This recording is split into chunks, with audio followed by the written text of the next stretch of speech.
En aquest episodi del nostre podcast explorem la figura d'Honoré Gabriel Riquetti, comte de Mirabeau, un pensador molt influent de la Il·lustració i la Revolució Francesa. Analitzem la seva vida, el seu paper polític i especialment les seues aportacions al pensament educatiu, essencials per comprendre com les idees il·lustrades van donar forma als sistemes educatius moderns.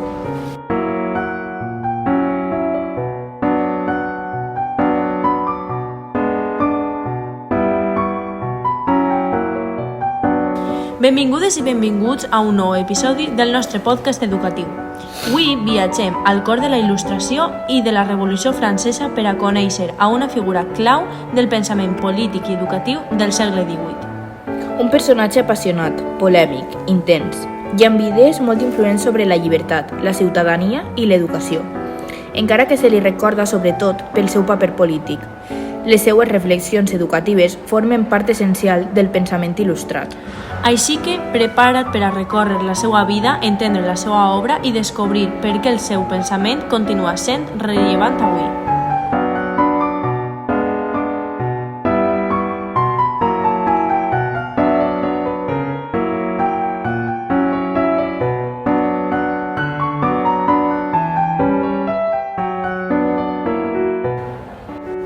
Comencem per situar-ho en la seva època. Mirabeau va néixer en 1749, en el si d'una família noble francesa. La seva vida va estar marcada per conflictes familiars, empresonaments i una personalitat molt intensa. Sí, Mirabeau va tindre una joventut agitada. El seu propi pare va demanar diverses vegades que l'empresonaren, una cosa freqüent en l'aristocràcia de l'època quan un fill no obeïa. Però tot això va contribuir a formar a un pensador crític i lliure. Durant els seus tancaments va llegir molt, va reflexionar i va començar a escriure. Més tard es convertiria en un dels grans oradors de la Revolució Francesa i en una figura pont entre la noblesa i el tercer estat. I encara que no va ser pedagog en sentit estricte, la seva visió política implica una reflexió profunda sobre l'educació com a instrument de ciutadania, igualtat i llibertat.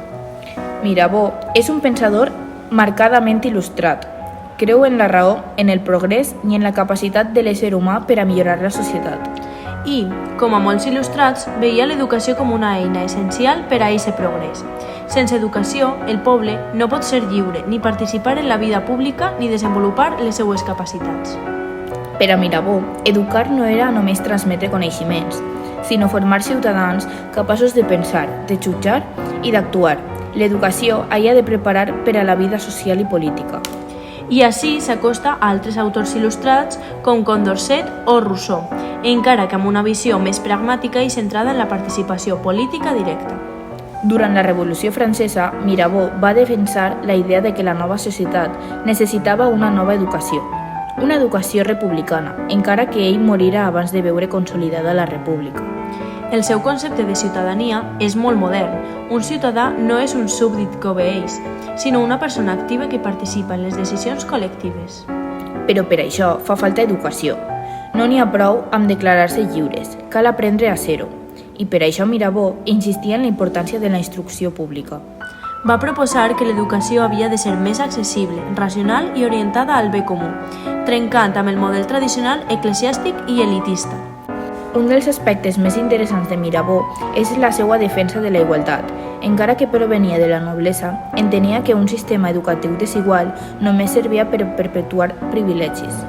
Per això defensava una instrucció pública més uniforme, on l'educació no depenguera de l'estatus social. Per a ell, tots els ciutadans havien de tindre la possibilitat de formar-se. I aquesta idea té un impacte directe en la pedagogia moderna, l'escola com a mecanisme per a democratitzar el coneixement. El seu pensament s'alinea amb la idea que la ignorància és una forma d'opressió i que educar al poble és una forma d'alliberament. Mirabeau també va reflexionar sobre l'economia, especialment influenciat pels fisiòcrates, i això també es connecta amb l'educació. Per a ell, una societat pròspera necessitava ciutadans formats no sols en teoria, sinó també en pràctiques útils. Defensava una educació que combinara coneixements abstractes i habilitats concretes. Així, veiem una anticipació del que més tard es diria educació tècnica o professional, entesa com a part essencial del desenvolupament d'un país. Però, a diferència d'enfocaments més utilitaristes, Mirabeau volia que aquesta educació tècnica estiguera integrada en una formació general, per evitar la divisió entre cultura per a uns i oficis per a uns altres. Pot ser que ens preguntem per què parlar de Mirabeau en una assignatura de fonaments històrics de l'educació? Doncs perquè representa un moment clau en el naixement de la idea moderna d'educació pública, laica, racional, democràtica i orientada al bé comú. I perquè la seva visió de l'educació com a eina per a formar ciutadans continua sent totalment actual. Avui debatem sobre participació democràtica, desigualtat educativa, sentit de l'educació cívica, formació de pensament crític. I Mirabeau ja estava plantejant aquestes preguntes fa més de 2 segles. A més, la seva vida personal, tan intensa, tan plena de ruptures i desafiaments, fa que el seu pensament no siga només teoria, sinó una reflexió nascuda de l'experiència i la lluita. Per anar tancant, podem dir que Mirabeau va ser un pont entre la tradició nobiliària i els ideals revolucionaris. I en educació, això es reflecteix en la seva defensa d'una formació oberta, inclusiva i crítica. El seu llegat ens recorda que l'educació no és només un procés individual, sinó un projecte col·lectiu. Formar ciutadans capaços de viure en llibertat i de construir una societat més justa. Esperem que aquest episodi t'hagi ajudat a entendre millor qui va ser Mirabeau i per què és tan important en la història de l'educació. Gràcies per escoltar-nos. Ens veiem en el pròxim episodi del nostre podcast. Fins prompte!